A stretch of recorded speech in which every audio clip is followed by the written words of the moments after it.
네, 매주 이 시간 웨스트민스터 소요리 문답으로 함께하고 있습니다. 목포 새한교회 전희문 목사님 나오셨습니다. 목사님 안녕하세요. 안녕하세요. 네, 반갑습니다. 추수감사주일 잘 보내셨고요. 예, 어제 추수감사주일이었죠. 네, 우리 교회는 그 성경 암송대회가 있었어요. 네, 우리 1년 매주 한 주에 성경 하나씩 암송하기로 연초에 그렇게 정하고 예, 이제 추수감사주일에 그 결과로 대회를 하는데 13일 주일에는 이제 각 부서별로 유치, 유년, 초등, 중등, 중고등부, 청년대학부 하고 네, 이제 추수감사주일 당일에 오후 예배 때는 장년들 중심으로 이렇게 해서 암송대를 했어요. 그렇군요. 혼탁한 이 시대를 승리하기 위해서는 이제 나중에 구원의 방편에서도 나옵니다마는 말씀을 많이 암송하는 것이 좋습니다. 네, 그래야 유혹을 이겨낼 수 있고 이단들의 대적에 대해서도 우리가 말씀으로 대적을 해야죠. 네. 예.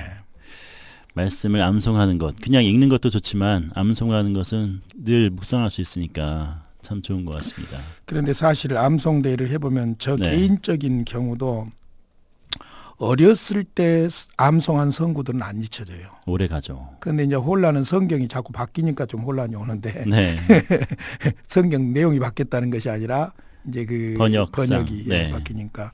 근데 나이 들어서 이렇게 내가 매주 설교하고 거의 매일 설교하다시피 하는데도 네, 설교하면서 그렇게 심려를 기울여서 몇 번을 읽고 하면서 설교한 본문들도 네, 시간이 가면 금방 잊어버리는 거예요.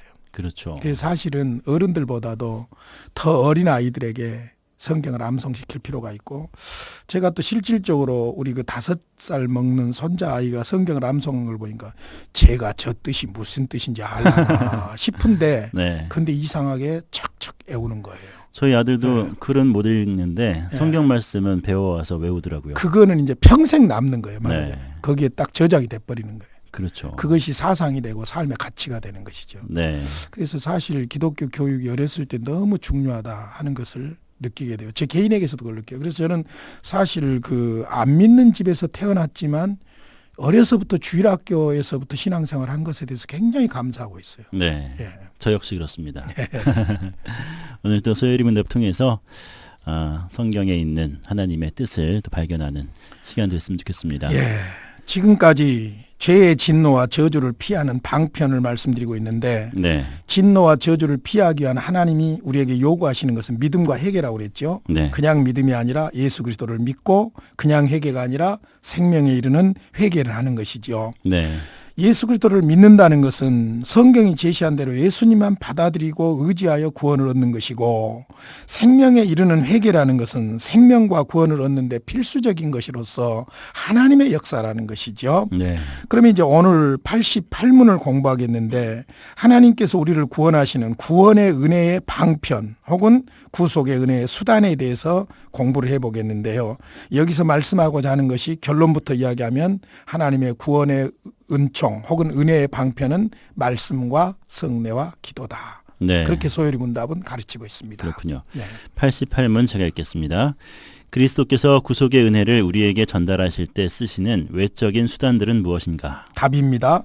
그리스도께서 구속의 은혜를 우리에게 전달하실 때 쓰시는 외적인 그리고 통상적인 수단은 그의 규례, 특히 말씀과 성례와 기도이며, 이러한 것들은 모두 택함을 받은 자들로 구원에 이르게 하는데 없어서는 안 될 중요한 요소들이다. 네, 여기서 외적인 수단 혹은 통상적인 수단 그랬어요. 네, 외적인 수단, 통상적인 수단은 주의 규례에 포함되어 있습니다. 네, 그래서 외적인 그리고 통상적인 수단은 그의 규례에 그랬어요. 네. 그의 규례에 포함되어 있다는 것이죠. 네.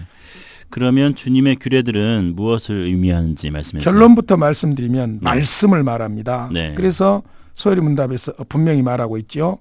외적인 그리고 통상적인 수단은 그의 규례, 특히 말씀과 성례와 기도이며 그랬어요. 네, 그래서 주님의 규례들은 그의 명령 혹은 주님의 말씀이라고 말할 수 있어요. 네, 마태복음 28장 20절에서 예수님이 절대 명령을 주셨죠. 내가 너희에게 분부한 모든 것을 가르쳐 지키게 하라. 분부한 모든 것, 명령이죠. 네. 말씀이죠.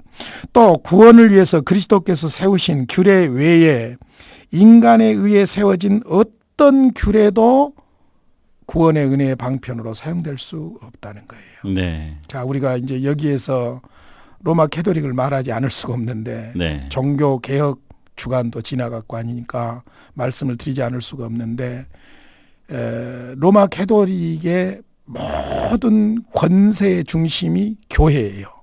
네. 근데 교회는 곧 교황이에요. 아. 그러니까 모든 권세가 교황으로부터 나온다는 것이죠. 네. 그래서 성경을 정경으로 받아들이는 것도 교황이 결정할 것이고 심지어는 어떤 전통을 교리로 만들어내는 것도 교황이 결정하는 것이고 네. 심지어는 지금은 많은 변화가 있는 줄로 압니다마는 교황의 말도 하나님의 말씀과 같은 것으로 받아들이기도 하는 것이죠. 권위가 엄청난 예, 거죠. 이건 네. 안 된다는 것이죠. 네. 교회는 성경이 말하는 교회예요. 네. 교회가 성경을 재단할 수가 없는 거예요.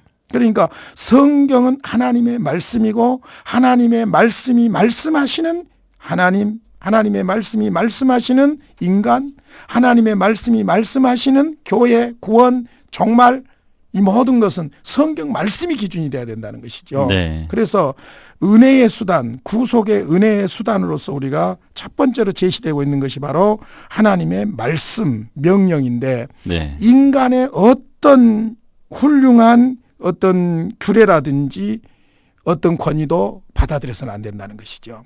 그래서 마태복음 15장 9절에서 그렇게 말씀합니다.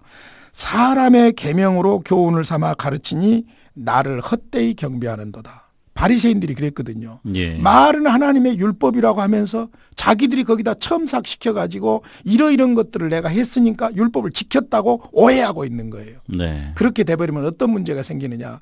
율법이 말하는 예수는 죽어도 못 만나는 거예요. 그러잖아요. 율법을 율법대로 보고 지켜나가야 구원자의 필요성을 알게 되고 그래야 메시아를 만나게 되거든요. 네. 근데 자기들이 그 율법에다 첨가시켜서 이러이런 것들을 내가 행동 강령으로 지켰기 때문에 율법을 지켰다. 그렇게 말해버리면은 구원자가 필요해요? 필요 없어요? 필요가 없죠. 필요 없어요. 내가 구원 받아버리는 거예요. 네. 이런 엄청난 우를 범하는 것이 바로 바리새인들이고 서기관들이었다는 것이죠. 그게 사람의 계명이라는 거죠. 그렇죠. 네. 그래서 예수를 죽이려고 했던 거예요. 사람의 계명으로. 그렇군요. 예.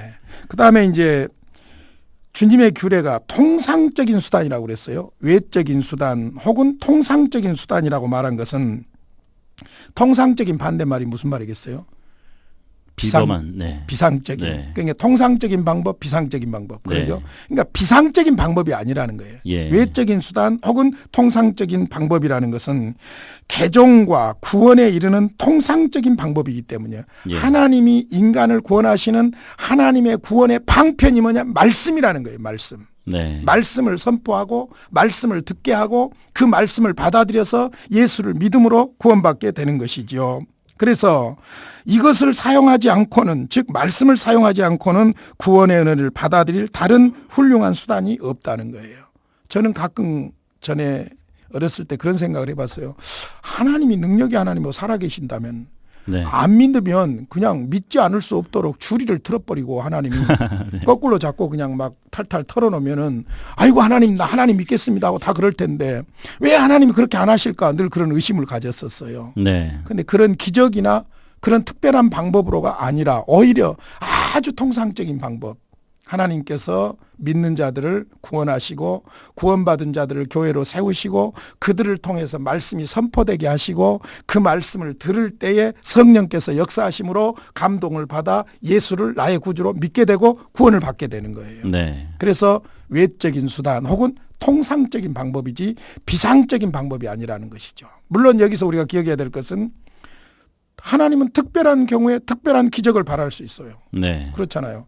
그러니까 어떤 경우는 기적을 경험하고 예수를 믿을 수도 있어요. 제가 개척을 해보니까 시골에 가서 개척을 해보니까 이 기존의 교회보다도 개척한 교회에서 어떤 특별한 그 은사들이 나타나더라고요. 네. 능력들이 나타나요. 네. 그건 당연히 그 어떤 수준에 또 맞는 거라고 볼 수 있죠. 그러나 그런 것들은 통상적인 방법이 아니라는 거예요. 하나님은 반드시 그의 규례, 그의 명령, 그의 말씀, 복음을 전하게 해서 듣게 하시고 들을 때 성령이 역사하시고 그래서 예수를 구주로 믿어서 구원받게 한다는 것이죠. 네. 그래서 바로 외적인 그리고 통상적인 수단, 그것이 바로 하나님의 말씀이라는 것이죠. 네. 예수님께서 기적을 많이 일으켜서 예. 사람들에게 먹을 것도 주고 병도 낫게 했지만 예. 정말 끝까지 예수님을 따른 사람은 극소수였잖아요. 왜 그렇게 하지 않을까? 네. 그건 조금 이따 나와요. 그렇군요. 그렇다면 주님께서 세우신 주요한 규례들은 어떤 예. 것들이 있습니까? 그 소요리 문답에서 88문에서 답이 분명히 말하죠. 외적인 그리고 통상적인 수단은 그의 규례, 특히 말씀과 성례와 기도이며 그랬어요. 말씀, 성례, 즉 성찬, 세례와 성찬이죠. 네. 기도이며. 자, 제가 성경 한 구절로 딱 정리를 해드릴게요. 사도행전 2장 42절에 보면, 자, 2장은 성령이 오시고 사도들이 말씀을 선포했고 믿는 자들이 돌아오게 됐고 네. 교회 공동체가 생겼죠. 그들이 무엇을 했는가? 이제 그걸 잘 정리해 줍니다. 사도행전 2장 42절이에요. 그들이 사도의 가르침을 받아 서로 교제하며 떡을 떼며 오로지 기도하기를 힘쓰니라. 첫 번째 어떻게 했죠? 그들이 사도의 가르침을 받았지요. 네. 말씀이에요. 그 다음에 어떻게 했습니까? 서로 교제하고 떡을 뗐지요. 네. 성찬이에요. 그 다음에 오로지 뭐 됐습니까? 기도하기를 힘썼다고 그랬어요. 네. 그러니까 말씀과 성례, 성찬과 기도 이것이죠. 그러니까 우리가 사실은 신앙 성장의 요소도 이 부분들이에요. 그러니까 말씀과 성찬과 기도를 통해서 하나님의 은혜가 우리 안에 격발되는 거예요. 네. 예, 그리스도에게로 집중하게 만드는 것이고 구원의 은혜에 감격하게 만드는 것이죠. 그래서 하나님께서 세우신 주요한 규례들은 말씀과 성례와 기도다. 그렇군요. 네. 이 규례들은 구원을 위해서 유효한 것들인데 그것은 누구를 위한 것들입니까? 아까 우리 부장님께서 말씀하셨죠. 네. 막 먹는 것도 주고 모든 것이 형통하게 해버리고 그럼 예수 안 믿을 사람이 있겠어요, 없겠어요? 없죠. 그런데 네. 그렇게 한다고 다 믿는 사람일까요? 글쎄요. 자기 배를 섬기는 거라고 예수님 했잖아요. 당시에도 기적을 보고 믿는 사람, 따르는 사람이 있었어요. 믿는 게 아니라. 네. 참된 믿음이 아니라. 네. 생명에 이르는 회개도 아니고 참된 믿음도 아니고 그냥 따르는 사람들이 있었어요. 왜? 오병이어 기적 보고 네. 능력 보고 병 고치고 그건 아니죠. 그러니까 여기서 이제 중요한 게 뭐냐면은 말씀과 성례와 기도인데 이 규례들은 구원을 위해서 유효한 것들이지만은 누구를 위한 것이냐면은 자 88문에서 분명히 말하죠. 네. 이러한 것들은 모두 택함을 받은 자들로 구원에 이르게 하는데 없어서는 안 될 중요한 요소들이다. 네. 누구라고 그랬습니까? 택함을 받은 받은 자. 자들, 네. 선택된 자들이죠. 그래서 사실 사도행전 2장 46절로 47절 계속 보면은요. 날마다 마음을 같이하여 성전에 모이기를 힘쓰고 집에서 떡을 떼며 기쁨과 순전한 마음으로 음식을 먹고 하나님을 찬미하며 또 온 백성에게 칭송을 받으니 주께서 구원받은 사람을 날마다 더하게 하시니라. 구원받는 사람을. 네. 그러니까 분명히 성경은 말합니다. 선택과 유기예요. 보통 하나님의 사랑만을 강조하는 사람들은 선택을 유기를 부정합니다. 하나님의 사랑만 이야기해요. 지옥을 부인합니다. 그러나 분명한 것은 성경에 선택된 사람들이 있고 유기된 사람들이 있어요. 그런데 네. 선택은 보니까 하나님의 주권적인 선택이에요. 네. 우리가 항의할 수가 없어요. 불강력적으로 주권적으로 선택하신 거예요. 무조건적으로 선택하신 거예요. 하나님의 사랑이 우리를 선택하신 거예요. 다 죄로 말미암아 죽게 되었는데 하나님이 선택했으니까 할 말 없잖아요. 네. 그러니까 주권적으로 무조건적으로 사랑으로 선택을 하신 것이죠.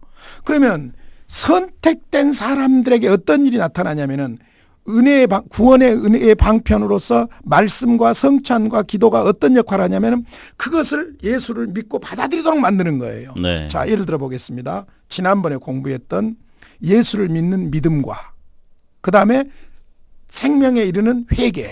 네. 이걸 한번 잘 생각을 해보세요. 누구를 위해서 주신 것이냐면은 말씀을 우리가 들을 때에 선택된 사람들은 생명에 이르는 회개를 합니다. 네. 진정한 회개를 해요. 그러므로 선택된 사람들은 예수를 참으로 믿습니다. 참된 믿음을 갖게 되는 거예요. 그러니까 선택된 사람들과 하나님의 구원의 은혜의 방편이 맞아떨어지는 것이죠. 네. 그래서 그들은 반드시 회개하게 돼 있고 진정으로 그 다음에 참으로 예수님을 나의 구주로 믿게 돼 있고 그런 사람들이 구원의 감격 속에서 하나님을 경외하고 하나님을 사랑하고 하나님의 말씀을 사랑하고 순종하려고 애를 쓰고 이런 결과가 나오는 거예요. 네. 그러니까 우리가 사실은요 구원받은 사람들이 마음으로부터 나오는 찬송이 나 같은 죄인 살리신 그 은혜 놀라와 어메이징 놀라와예요. 자, 고맙다는 개념이 아니라 놀랍다는 거예요. 왜냐하면 그걸 어디에다 두기 때문이냐면은 인간에게는 구원의 어떤 아무런 조건도 없는데 하나님이 나를 창세전에 에베소 1장 4절로 보면 창세전에 그리스도 안에서 택해 주신 거예요. 예. 창세전에 택해 주신 거예요. 세상에 이 사실을 생각하면 가슴이 벌렁벌렁 하는 거예요. 놀라와 어메이징이에요. 어메이징. 원더풀도 아니에요. 어메이징이에요. 네. 그러니까 그 은혜 고마워가 아닙니다. 사실은. 고마움은 그걸 알기 때문에 놀라움을 알기 때문에 선택과 구원의 놀라움을 알기 때문에 감사하는 것이지 고마워하는 것이지 네. 고마움이 근거가 아니에요. 그래서 사실은 선택받은 자들에게만 구원을 얻기에 유효한 것들이다. 매우 이기적인 말 같고 그리스도인들이 만들어내는 말 같지만은 성경은 분명히 그것을 말하고 있습니다. 네. 자, 그럼 생각해 보세요. 하나님은 선택된 자들을 위해서 이 독생자를 보내셨고 십자가에 죽게 하셨고 그들이 예수 그리스도의 말씀을 들을 때 복음을 들을 때 회개하고 믿게 돼 있고 구원을 받게 돼 있죠. 네. 당연한 거잖아요. 그러면 유기된 자들은 죽었다 깨나도 못 믿는 거예요. 그러니까 사실은요. 기적이 다른 것이 기적이 아니라 내가 예수 믿는 것이 기적이에요. 네. 그러면 선택과 유기는 하나님의 기록된 계시의 말씀인 성경의 약속이고 그 약속의 성취가 계속해서 우리 인간 삶에서 이루어지고 있는 것이고 그 결론은 무엇으로 귀결되냐? 선택 천국, 그다음에 유기 지옥. 네. 그러잖아요. 정확하게 결론이 마무리가 되잖아요. 그렇지 않으면 하나님은 사랑도 아니고 공의도 아닌 거예요. 사랑과 공의 하나님의 그 놀라운 역사가 선택과 유기로 약속되어지고 이루어져 가고 마지막은 천국과 지옥으로 마무리되는 거예요. 네. 이것이 바로 성경의 전체적인 내용이라고 볼 수 있죠. 그렇군요. 예. 오늘 88문 함께 공부했는데요. 오늘 말씀을 통해서 또 주님께 더욱더 가까이 가고 주님을 알아가는 그런 시간 되었습니다. 오늘도 귀한 말씀 감사합니다. 웨스트민스터 소요리 문답 목포세안교회 전희문 목사님 수고하셨습니다. 목사님 다음 주에 뵙겠습니다. 감사합니다.